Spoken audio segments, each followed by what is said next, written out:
అనుకున్నదే జరిగింది. ఊహాగణాలే నిజమయ్యాయి. Yes, team India star batter Virat Kohli test క్రికెట్కు రిటైర్మెంట్ ప్రకటించారు. సోషల్ మీడియా వేదికగా ఈ విషయాన్ని అఫీషియల్గా అనౌన్స్ చేశాడు. ఇంగ్లాండ్తో కీలక సిరీస్కు ముందు తన నిర్ణయాన్ని ప్రకటించాడు. బ్యాగీ బ్లూ వేసుకొని టెస్ట్ క్రికెట్లో అడుగుపెట్టి ఇప్పటికీ 14 సంవత్సరాలు గడిచాయి. ఈ ఫార్మేట్లో ఇంతకాలం కొనసాగుతానని నేను నిజంగా ఊహించనే లేదు. ఈ ఫార్మేట్ ఆటగాడిగా నన్నెంతో పరీక్షించింది, నన్ను తీర్చిదిద్దింది, ఎన్నో పాఠాలు నేర్పించింది.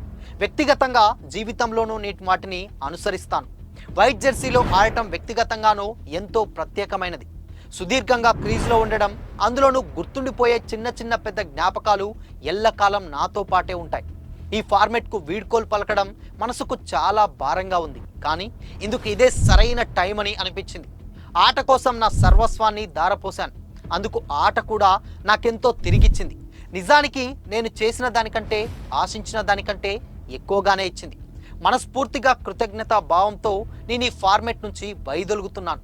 క్రికెట్కు, నా సహచర ఆటగాళ్లకు, నా ప్రయాణాన్ని సుదీర్ఘ కాలం కొనసాగించేలా చేసిన ప్రతి ఒక్కరికి ధన్యవాదాలు. టెస్ట్ క్రికెట్ సంతృప్తికరం. నేనెప్పుడూ దీని గురించి తలుచుకున్నా తప్పకుండా నా మొహంపై చిరునవ్వు వెల్లివిరుస్తుంది. #269 ఇక సెలవు అంటూ కోహ్లీ ఎమోషనల్ నోట్ ఒకటి తన అఫీషియల్ అకౌంట్లో షేర్ చేశాడు. ఇది చూసిన విరాట్ ఫ్యాన్స్ అందరూ ఒక్కసారిగా ఎమోషనల్కి గురవుతున్నారు. నిజానికి కోహ్లీ అంటే ఆయన ఫ్యాన్స్కి ఒక క్రికెటరే కాదు, వ్యక్తిగతంగానూ కోహ్లీ ఒక ఎమోషన్. నిజానికి కోహ్లీ రిటైర్మెంట్ క్రికెట్ ఫ్యాన్స్ని ఎంతో బాధిస్తుంది. దాదాపు 14 ఏళ్లుగా తమ ఫేవరెట్ బ్యాట్స్మెన్ ఆడుతూ ఎవ్వరూ ఊహించని విధంగా టెస్ట్ క్రికెట్కి గుడ్ బై చెప్పేశారు. 2008లో వన్డేల ద్వారా ఇంటర్నేషనల్ క్రికెట్లోకి అడుగుపెట్టిన విరాట్ కోహ్లీ ఆ తర్వాత 3 ఏళ్లు అంటే 2011లో టెస్ట్లో అరంగేట్రం చేశాడు. వెస్టిండీస్తో జమైకా వేదికగా టీమిండియా ఆడిన తొలి టెస్ట్లో క్యాప్ అందుకున్న ఈ రైట్ హ్యాండ్ బ్యాటర్ 5వ స్థానంలో బ్యాటింగ్ చేశాడు.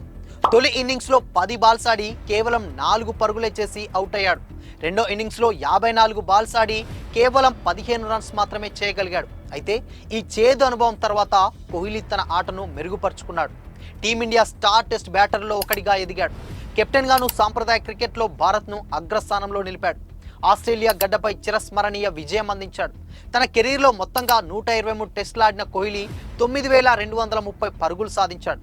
అతడి ఖాతాలో 31 అర్ధ సెంచరీలు, 30 సెంచరీలు, 7 డబుల్ సెంచరీలున్నాయి.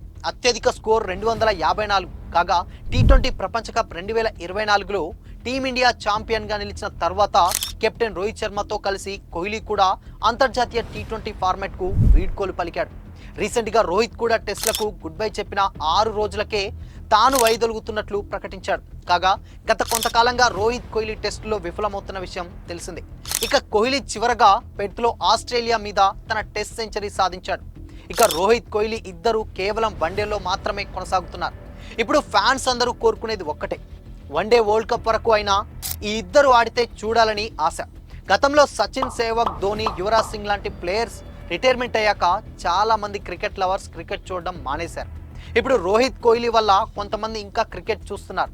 ఇక వీళ్ళు కూడా రిటైర్మెంట్ ఇస్తే చూసే వాళ్ళ సంఖ్య ఇంకా తగ్గిపోతుండడంలో ఎలాంటి డౌట్ లేదు. ఇక ఇప్పుడు నెక్స్ట్ కెప్టెన్ గిల్లా లేకపోతే శ్రేయస్ అయ్యర్ అనేది చూడాలి. దీని మీద బీసీసీఐ ఏం నిర్ణయం తీసుకుంటుంది అనేది కూడా వెయిట్ చేయాల్సిందే. ఏదేమైనా ఇండియా టీంలో విరాట్ కోహ్లీ, రోహిత్ శర్మ లేని ఆట చూడాలంటే ప్రతి ఇండియన్కి కష్టమనే చెప్పాలి.